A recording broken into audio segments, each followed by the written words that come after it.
আসসালামু আলাইকুম সবাইকে। আজকের ভিডিওতে আপনাদের স্বাগতম।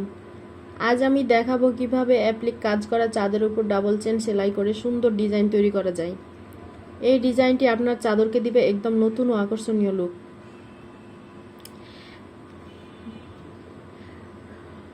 প্রথমে অ্যাপ্লিক ডিজাইনের চারপাশে আমি কিছু হালকা করে মার্ক করে ফুল করে নিয়েছি, লতার ডিজাইন করে নিয়েছি। এই লতাটাতে আমি ডাবল চেন দিয়ে সেলাই করব।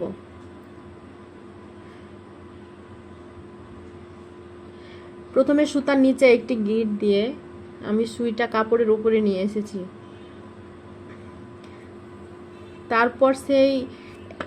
তারপর একটি চেন দিয়ে স্টিচ দিন অ্যাপ্লিকের ডিজাইনের বর্ডার ধরে। তারপর সেই স্টিচের একদম পাশ দিয়ে আরেকটি চেন স্টিচ দিয়ে নিতে হবে। প্রতিটি লুপ যেন সমান হয়, সেলাই যেন টান টান না হয়।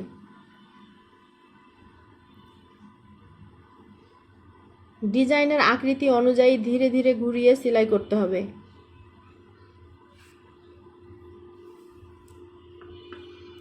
মধ্যখান থেকে আমি একবার সুইটা এপাশে নিব, সুতা পেঁচিয়ে টান দিব।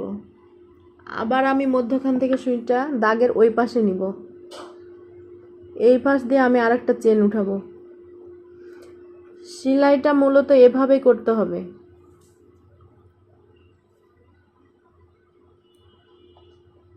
এভাবে পুরো অ্যাপ্লিক ডিজাইন ঘিরে সেলাই সম্পূর্ণ করুন।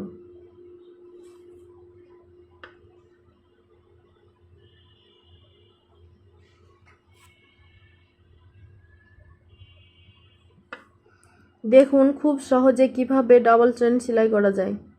সেলাইটি খুব সহজ কিন্তু দেখতে অনেক সুন্দর।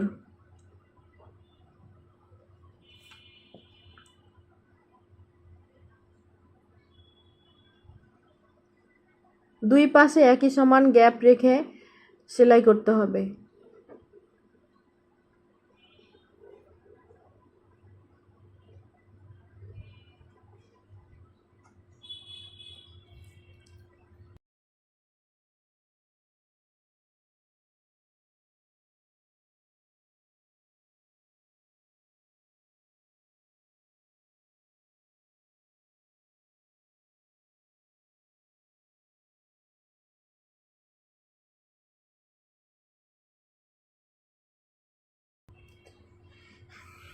সব সেলাই শেষ হলে সুতা গিট দিয়ে কেটে ফেলুন। অতিরিক্ত সুতা পরিষ্কার করে নিন। এখন দেখুন আপনার অ্যাপ্লিক চাদরটি কত সুন্দর ও প্রফেশনাল লুক পাচ্ছে। আশা করি ভিডিওটি আপনাদের ভালো লেগেছে। এভাবে খুব সহজে আপনারা অ্যাপ্লিক চাদরকে আরও সুন্দর আকর্ষণীয় করে তুলতে পারবেন। ভিডিওটি ভালো লাগলে লাইক, কমেন্ট এবং শেয়ার করতে ভুলবেন না। আর এমন সুন্দর ডিজাইন শিখতে আমাদের চ্যানেলটি সাবস্ক্রাইব করুন। সবাই ভালো থাকবেন, সুস্থ থাকবেন। আল্লাহ হাফিজ।